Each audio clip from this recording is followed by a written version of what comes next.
We were halfway back to the grocery store by the time I remembered green eggs and ham. We forgot the book. I'll go find it.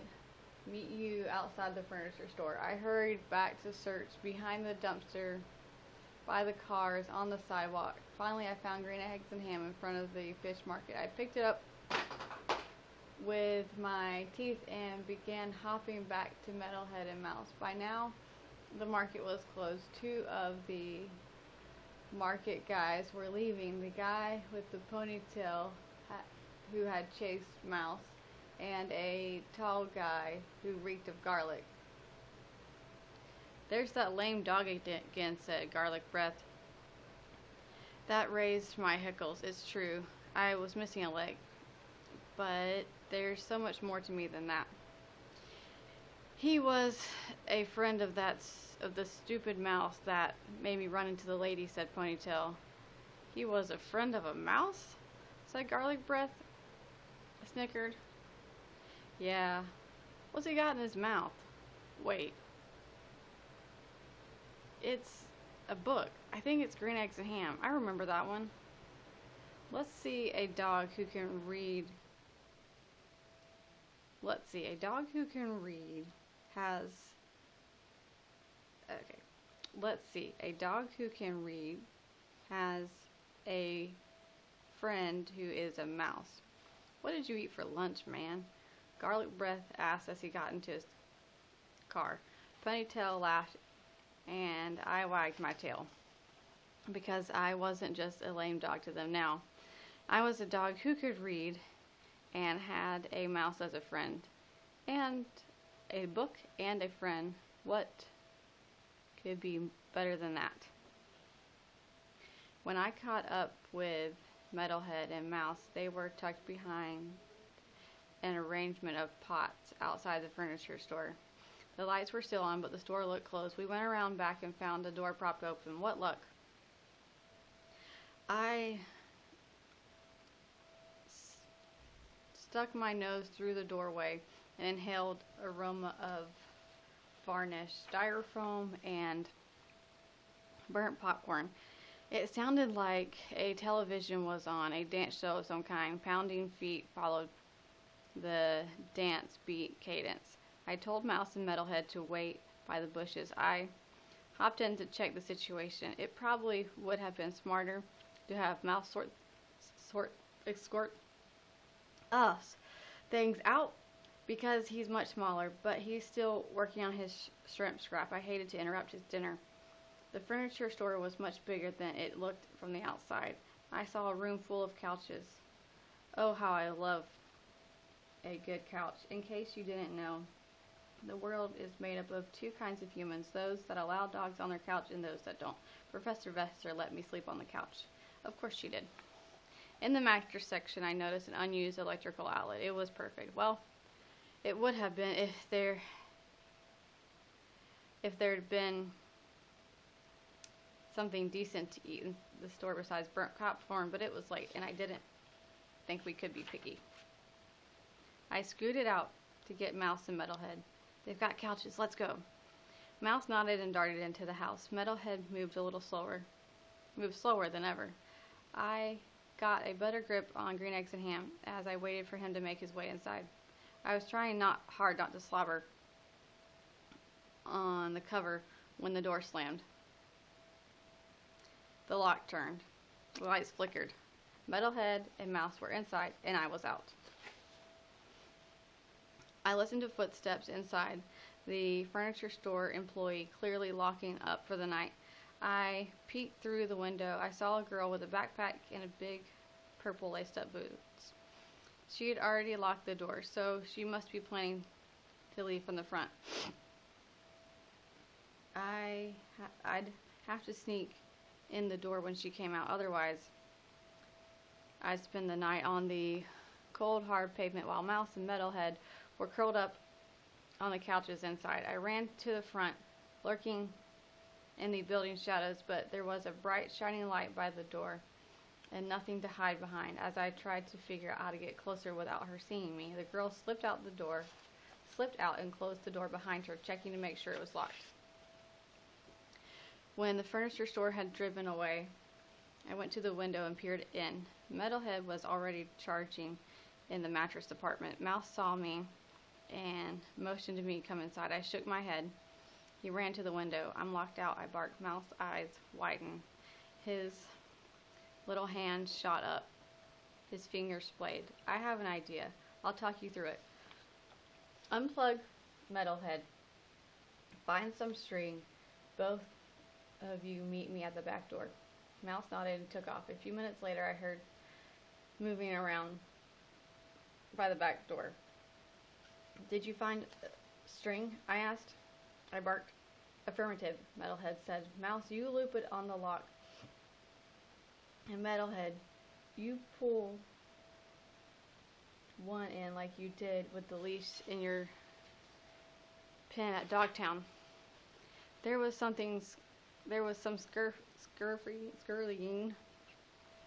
scurrying, muffled words from Metalhead, and unspool string,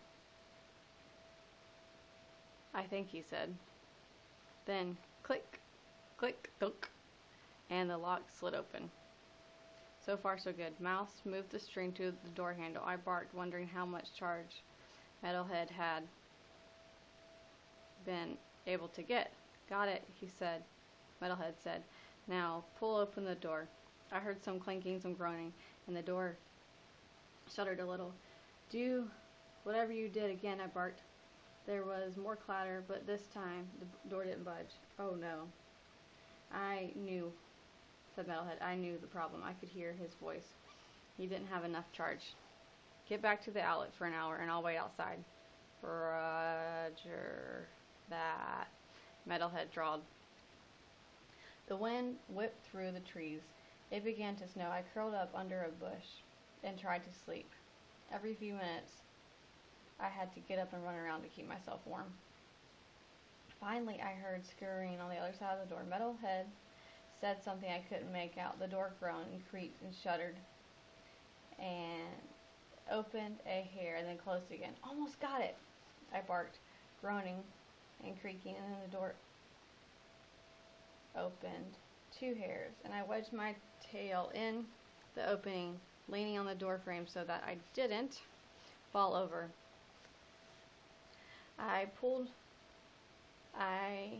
Then I punched my paw through and came flying in after it. In less than a minute, I was inside. It was a warm furniture store. I was exhausted. All I could think about was, did I want to sleep on a couch, or did I want to sleep on a bed or a couch? I dragged the book to the closest bed I could find, which happened to be in the window display. I didn't care if anyone saw me. I didn't care about anything. I just wanted a comfy spot. I woke up to the train whistle. It took me a minute to figure out where I was. The bed was so soft, it reminded me of Jesse's bed on Sycamore Avenue. I had a hard time convincing myself to get up. When I finally did, Mouse and I got to work. We went behind the counter and began nosing around. Dogtown had cards that gave humans directions to shelter. Would a furniture store have this? There were no cards, but we found a pouch of brochures. Mouse pulled one out and unfolded it. On the back was a map. The 3 of us looked over it. Dogtown wasn't on the map, but the river and our railroad station were, so we had our bearings. Getting home was a straight shot. This was good news, so why did my stomach hurt? Maybe I was hungry. Maybe it had been something else. I wanted to get green eggs and ham back to Quinn, but the thought of returning to Dogtown was making me sad. I found myself thinking of telephone poles. Would there be a telephone poles I hadn't yet checked on my way home? Luckily, Mouse wedged the spool of packing string in between the door and door jamb. Getting the door open was not nearly as difficult. It was bitter cold out, and the ground was dusted with snow. Metalhead and I took turns carrying green eggs in hand. We were careful when we passed the book between us. We didn't want it to get snowy wet. I saw plenty of posters on the way. None of them had a picture of me, but they kept me going. Every time I got tired, I see another one up ahead. We were walking together, me hopping, Mouse running, Metalhead clanking next to me. Then I see a telephone pole with a sign stamped to it, and I hop ahead. I have a question for you, Metalhead said when he got back, when he caught up with me. Why are you going back? I have to take the book to Quinn, I said, my paws crunching on an ice patch. I can do that. I have to get dinner for Mouse, I said. We can find another fresh and blood to provide substance for Mouse, said Metalhead. We walked on, watching the gusts of wind blow the snow over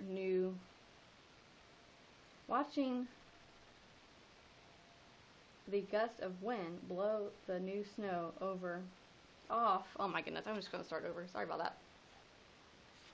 We walked on, watching the gusts of wind blow the new snow off tree limbs. A car rattled behind us. A snowblower started up. Mouse and I have been discussing this, said Metalhead. We wonder... Happy Wednesday, Beavers. Is your favorite...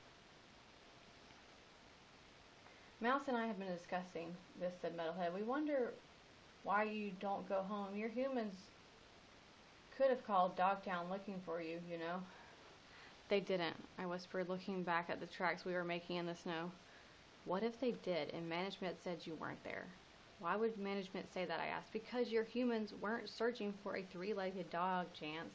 And that's how management describes you. I stopped and stared at him. Besides, sabbaticals aren't just 6 months in length. Sometimes they're 9 or a year. I swallowed hard. How had I known sabbatical was 6 months? Did the besters tell me? They must have.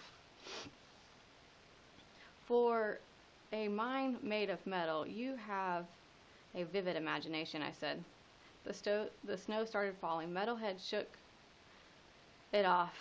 I'll take that as a compliment, Chance, he said. I guess it is, I said. And I tell you something else. It's just empty space. It isn't just empty space in there.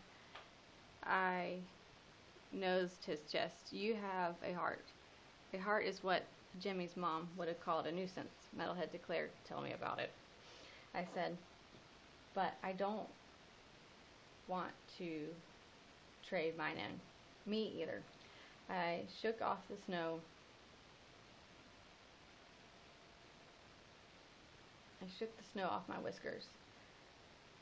Though right then, my heart was worn out from all the hoping. I wasn't sure I could hope anymore.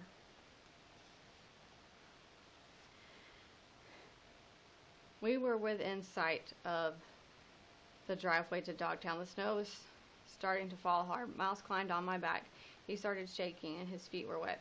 Metalhead was worried that the snow on his coat would melt and ruin his circuit. We couldn't stay outside much longer, but we weren't sure how to get back in. Dogs don't choose to go to Dogtown. Animal control brought them there, or humans found them on the streets and didn't want them or couldn't handle them anymore. You go in first, I told Metalhead. Then Mouse can sneak in on your heels. Mouse gestured at me wildly. Do you have a better plan, I asked. He shook his head and his whiskers zagging. I'll be right behind you, Mouse. They won't notice you because they'll be busy looking at Metalhead and me. If they spot you, I'll run interference. Mouse was trembling all over again. Management hated mice. Everyone hated mice. Everybody hated mice. We waited for a few minutes until a volunteer drove up and got out of her car. The volunteer pulled her muffler over her chin as she looped up the path. When she got to the door, Metalhead jumped from behind the trees and dove in. A tiny blur sped past him. A volunteer jumped. Front desk head popped behind the counter. Wait, what in the name of? The volunteer said, her eyes on Metalhead trotting by the desk with green eggs and ham.